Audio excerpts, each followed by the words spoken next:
نماز معزز سامعین کرام، آج کی ویڈیو میں آپ لوگوں کے ساتھ حضرت محمد مصطفیٰ صلی اللہ علیہ وسلم کا ایک حدیث پاک شیئر کرنے والا ہوں،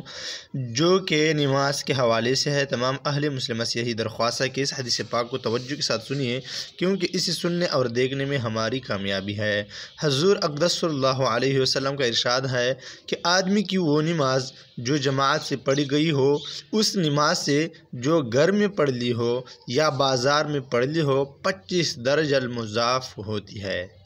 اور بات یہ ہے کہ جب آدمی وضو کرتا ہے اور وضو کو کمال درجہ تک پہنچا دیتا ہے، پھر مسجد کی طرف صرف نماز کی ارادے سے چلتا ہے، کوئی اور ارادہ اس کے ساتھ شامل نہیں ہوتا، تو جو قدم بھی رکھتا ہے اس کی وجہ سے ایک نیکی بڑھ جاتی ہے اور ایک خطا معاف ہو جاتی ہے۔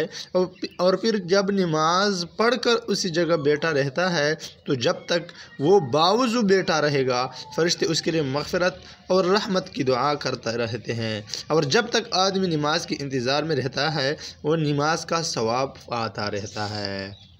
شیخ صاحب فائدے میں لکھتے ہیں، پہلی حدیث میں 27 درجے کی زیادتی بتلائی گئی تھی، اور اس حدیث میں 25 درجہ کہ ان دونوں حدیثوں میں جو اختلاف ہوا ہے، علماء نے اس کے بہت سے جوابات تحریر فرمائے ہیں جو شروع حدیث میں مذکور ہے۔ من جملہ ان کی یہ ہے کہ نمازیوں کے حال کے اختلاف کی وجہ سے ہے کہ بعضوں